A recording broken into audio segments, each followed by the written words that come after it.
So any detection technique has errors. It's not, nothing is 100%. So you have to, for any non-destructive evaluation technique, you have the probability of detection. And if you're working in quality control, you will hear that a lot. So basically, in this case, if I have a perfect system and I want to detect, say, this is the desirable crack detection detection length, so that means below that length I should have no detection at all, right? And as soon as it's above it, I will have perfect detection. So that detection curve will be look like a step function. Of course, that does not happen. So usually your curve would be look like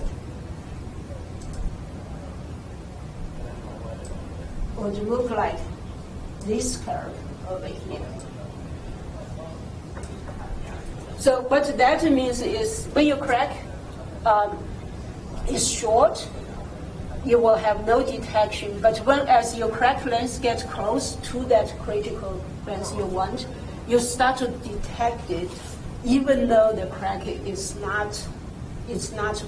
not reached the critical size yet. On the other hand, you have that even though your crack is beyond that critical crack length you want to detect, but it is close, then you might miss it, right? And then, of course, when the crack gets very long, probably you will not miss it. So those gray area over here are the detection errors. So this usually is what you see a probability of detection plot that for any non-destructive evaluation technique.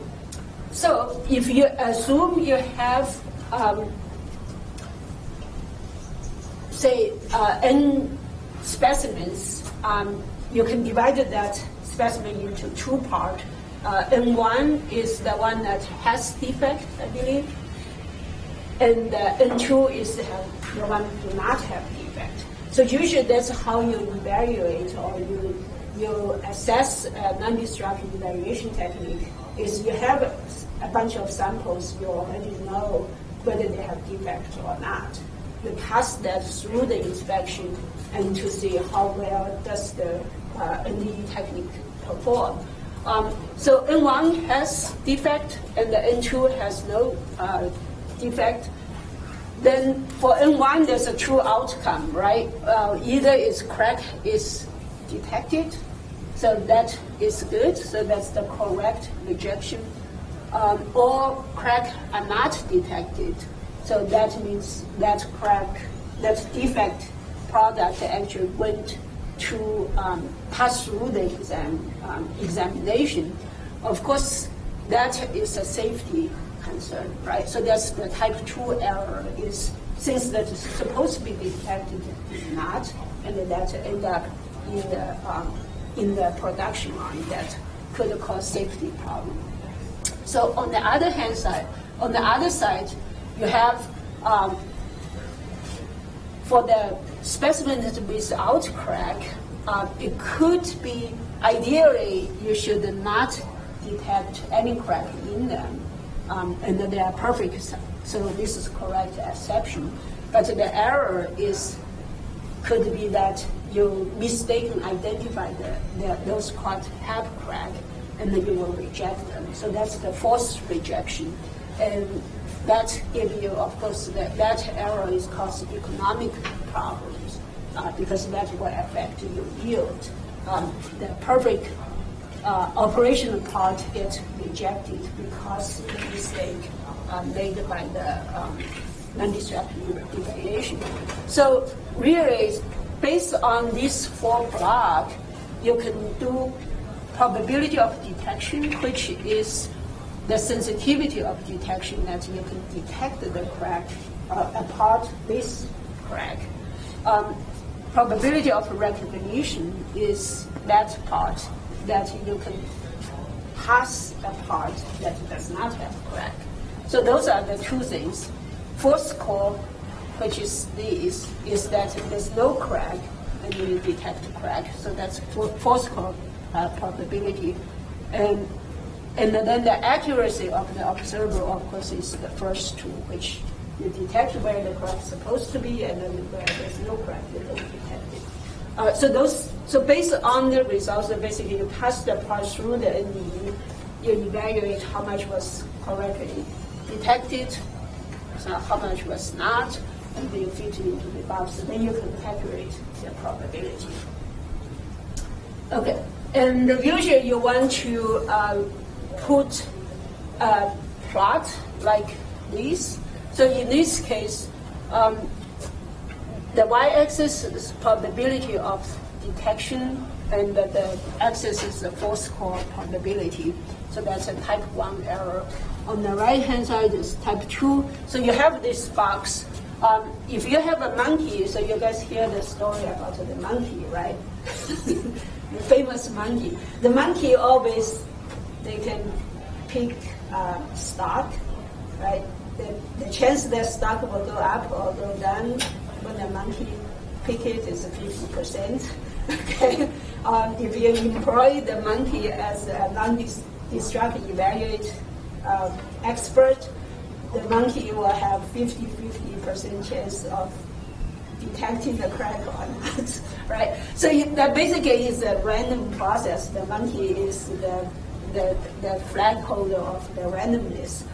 So that's where you are here. The monkey are here, which is a random chance. Whether you get it or not, it's all random. There's no reason you go in there. Hopefully, with some engineering design and knowledge, we will be able to move this curve toward that corner. So that means the better the inspection technique, the more accurate you get, you will move towards that corner. But believe it or not, a lot of engineers will perform worse than the monkey, and I see that a lot. So that you put some thought in there, and actually that thought does not help you to go to the positive quadrant, instead of push you to the down quadrant. And that, of course, is the worst case. So you pay an engineer instead of monkey, and you get worse results, right? So that's basically how you evaluate a non-destructive evaluation technique. So for example, if you have a machine that gets into this quadrant, it's most likely the machine has some problem, right? So how do we know that it's a true positive or true rejection if we don't know the crack? You have to establish this. You have to know the crack length. So what you usually do is you use more. Either you artificially introduce the crack, right? So for example, for composites, they will intentionally embed some Teflon tape in there, so they know that there's a crack. Right? Or you have other NDE method. So we cross-check with other methods to see. Right. Yeah. So you for example, X-ray, right? It's very difficult. Well, it's not very difficult, but it's expensive equipment that most people probably, well, lots of companies don't have, and it's radioactive and all that. So their company will produce sample and verify by X-ray, so they know that's defect, and then you use that sample to calibrate or to check your product, your machine. So for example, ultrasound, you may just want to check that with your sample that you know that's a defect. Yeah, this you cannot say I don't know. I mean, this is the same thing like I see a lot of students. They will start without knowing what they expect to do, right? And so they will do the experiment, the same thing like you guys do the project. If you don't have the theoretical guideline, you will do the project and the finite element give you very beautiful plots.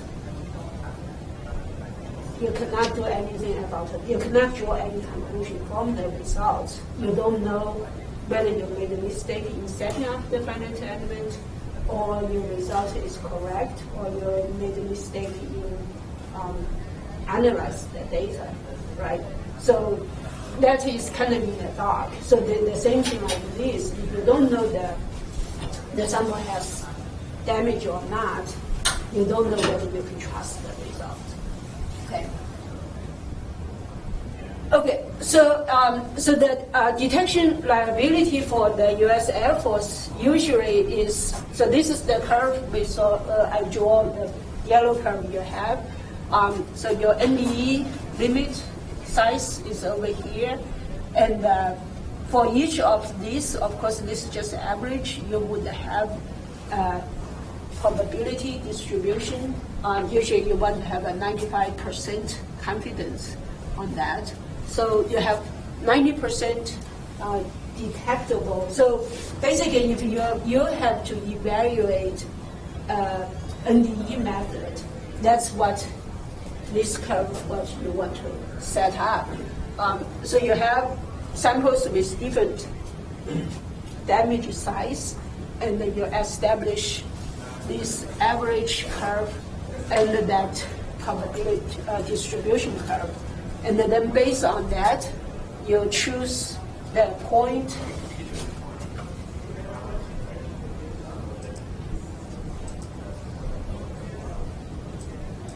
which is that point there. You have 0.9, so 90% of probability of detection, and also you have 95%, right? So you have 0.9% probability of detection and 95% of confidence on whether you can detect. So that's what you choose. So that point is your NDE, or the crack length you can detect and use this method with 90% of probability of detection and 95% of confidence level. So that's how you decide that. So yeah, it is for quality control. It is a very painful process because you will need sufficient large sample to establish the probability. Okay. So for your U.S. Air Force damage tolerance design, basically you assume certain crack exists in primary aircraft structure. It depends on the material and the use, the different assumption on the crack length. So this is interesting. That's 10 centimeter crack in a large area. That's huge. But that's basically how they assume those areas probably not a very critical area. And then you include the initial floor size based on the limit of the inspection. And so you have minimum lifetime based on this assumption is at least a 2 inspection interval, and then your detection reliability should be 90% with 95% confidence. So this is a military standard, for example. If in industry, you use the standard a lot. So basically, you have to go look at, for the component you have, which categories fall into, and then based on that, you choose your crack length information for that.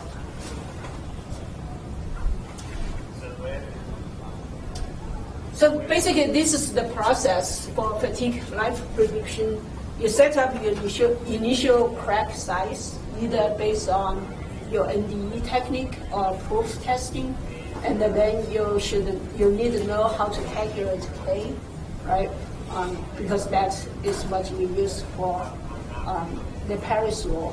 And then the gross behavior is the empirical experimental data get, and then what kind of cyclic stress you will have, that's a load case. So based on these 4 elements, then you can put this together to estimate how long is the crack how fast is the crack going to grow, and how long the part will sustain this kind of stresses until the parts falling apart.